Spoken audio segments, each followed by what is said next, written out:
Good morning, Bulldog Nation. Once again here in the weight room at Priceville High School, here with Coach Seth Parker of your Priceville Bulldogs. And we're going to talk about the week that's coming up. That's right. The other day I shared an article from the Decatur Daily talking about the path to the region championship. And they felt that Priceville's path was probably the most difficult of any local team, with Fairview and Russellville. What do you think about that statement? I'd have to go look at, I guess, the other local teams that are competing for a region championship. I mean, I guess off the top of my head, I would kind of know who they are. But I'd have to kind of look at, again, what their path is and the schedule. And again, it's really not important, I guess. I'm worried about us and only us. I don't really care what anybody else is doing. But to that statement, I do think, yeah. Is it a difficult path? Yeah, I was going to say. I mean, we certainly have a difficult path, but any path to a championship is difficult. You're not ever going to cakewalk your way to a championship. You're always going to be challenged, and it's not like we're the defending champs. So to beat the best, or to be the best, you have to beat the best, and that's we've known the whole year that's in front of us, and that's our goal, is to win the region championship, and to do so, we're going to have to beat really everybody in our region. And we've known from the jump that Fairview's a good team. We know traditionally they're good. We know we've played them in the past. They're a really good team, and then they obviously have had a great season to this point. Same with Russell, traditional powerhouse. And yeah, I'll say there's nothing about that statement that is profound or new or even interesting. I think that's, and I don't mean that critically. I just think, yeah, we know it's difficult, and but I would say the same thing for the teams that have to play us too. Yeah, absolutely. Tell us about the West Point team that's coming to town. Mm-hmm. Yeah, they're a good team. I mean, they're sitting there 3-2. Obviously they're improved from last year. Of course, they beat us last year. I think we ended up with the same record at the end of the year. But I know they came into our game last year. I think they were 0-4, 0-5. And we knew they were much better than that, but it shows how much they've improved coming into this year, just like us. We were 2-3 at this point last year. Obviously, they've turned it around a little bit, and again, them being 3-2.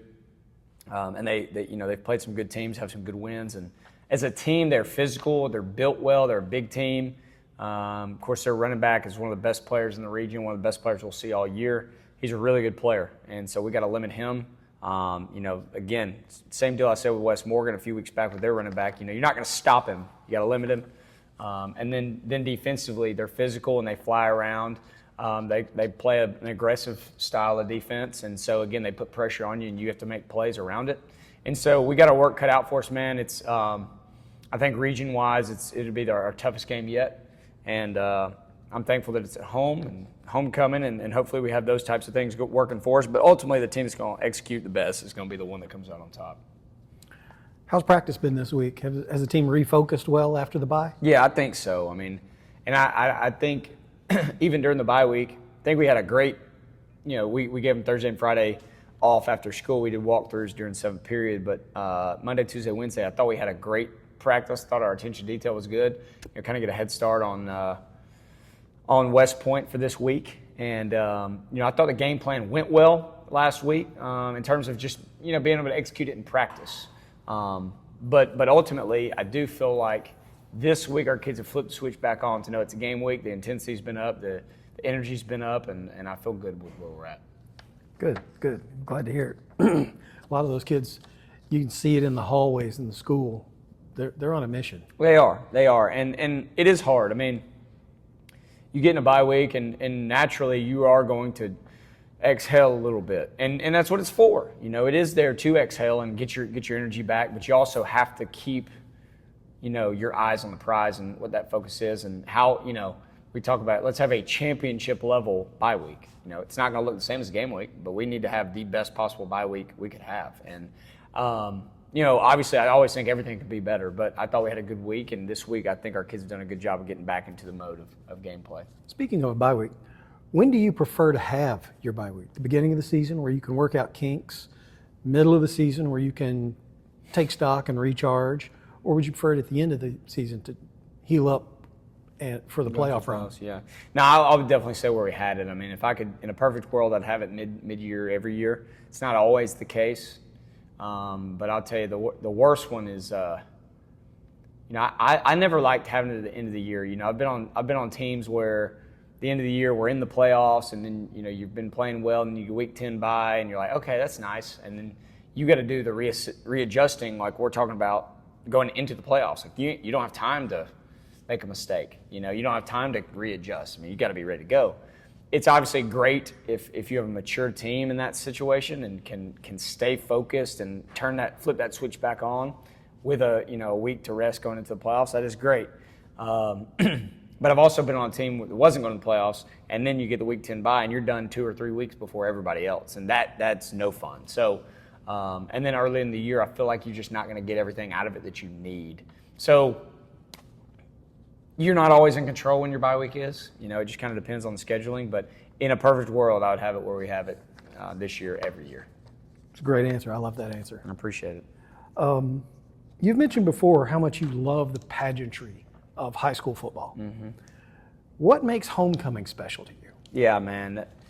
Homecoming is just nostalgic. I feel like everybody that's been to high school in America has a memory from homecoming. You can go back and think back when you were in high school, and but not only that, man, every year just the memories of homecoming and knowing, the whole town's out here at a parade. That's so exciting. It's so fun. Everybody's out. We have a community pep rally, which is so unique, and it's so exciting every year. The kids are excited. They get to dress up in the halls and have a dance, and it is fun. And I feel like even for the adults, it's nostalgic. Obviously, for me, I'm part of high school football, so it still matters, like in my everyday life. But the nostalgia of it comes back too. Like I was telling our radio guys the other day, we were doing a little interview, and they asked a similar question. Me and my wife started. We met and kind of introduced to each other during homecoming back in 2011 during the homecoming week, and so it's kind of when we started dating. And we actually, I mentioned this on the radio too. We started dating this Friday, 14 years ago, October 3rd. So I don't know if she remembers the date. I remember the date, but she'll see. She'll know about it now. Yeah. She better remember, but.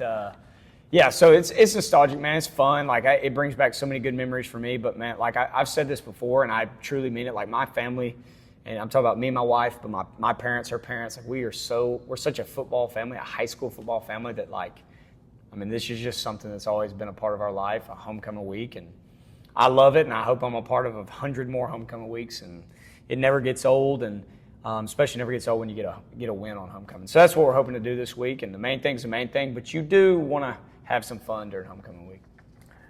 You touched on this a little bit earlier, but the energy in the building over there is fantastic. Do other students and staff try to talk to you about football and what's going on this season? Oh yeah, man. Oh yeah. It's awesome because last year, and really any given year where you're not very successful, like nobody really wants to talk about it. It's something you kind of stay away from. But then the other side of it is when you're doing well, everybody wants to talk about it, and it is exciting. And I've always said that I feel like a high school football team can be so impactful for a school year because when your football team has success, it makes everybody excited. And it's not just about us as the football team; it's about the school. You start the school year with your school boasting and having your logo plastered all over the news, and it's everywhere. And I feel like it just kind of rolls over into the rest of the year. And I'm talking school spirit, whether it be for a sport or just a school activity. I just think it builds a lot around the school. And so to answer your question, yes. Kids want to talk about it. They ask me questions all the time. Adults want to talk about it all the time. And, I think the kids are excited, and I think the kids expect to win. I'm not talking about just our players. I think our students, our student section, like they fully expect to win. And man, it just makes every single day a little bit more exciting, and something good, something awesome to look forward to on Friday nights. And the pep rally has been great, and everything about it, man, it is exciting. And everybody's got rose-colored glasses this time of year, and when things are going good, and so that's fun. I'm certainly in that boat too. Well, I just to build on something you said there, and it's something I've said in the past. When the football team does well, it's contagious for the school. And I've seen in years past when the football team does well, that winning is contagious, and it carries on into basketball season and into baseball season. That's right. And into track, and all of the other sports benefit from a successful football team. That's right. That's right. And winners win. And, you know, you got a lot of kids on our team. Nearly every single player on our team plays another sport in some capacity. And so winners win, you know, and winning is something you learn how to do. Sometimes it just naturally comes to you, but sometimes you got to learn how to win. And learning how to win doesn't apply to just one sport. I mean, it's doing the right things throughout the week. It's preparing. It's being confident in your preparation, and then going into a game and being confident and knowing that, you know, I don't have performance anxiety. You know, I'm prepared for this, and I think that's something you can apply to life. You know, it's not just about sports. It's about school too. You know, going to take a test.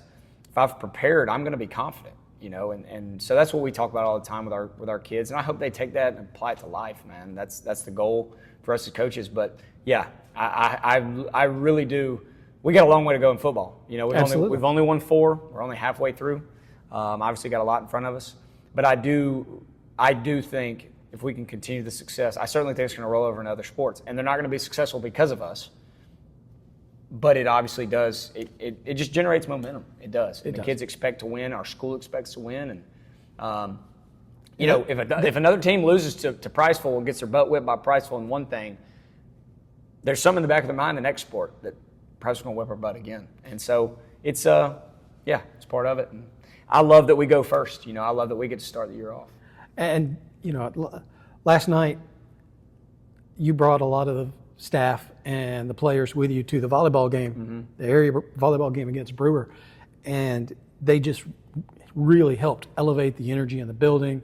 They were engaged, and I think it really helped push the girls to a big area win. Well, I hope so, man. They deserve it. You know, everybody supports us in the best way possible, and I wish we could do that more and get more kids to more games. But obviously, with conflicting game schedule in the middle of the week, we have practices. You know, you obviously have to put that at the forefront. But yeah, it was something I love to do, and our volleyball girls work their tail off. I have so much respect for them and Coach Logan and all they do, and so we want to support them as much as we can. And that was a 3-0 sweep of Brewer. That was nice. It's always good. Yeah, yeah.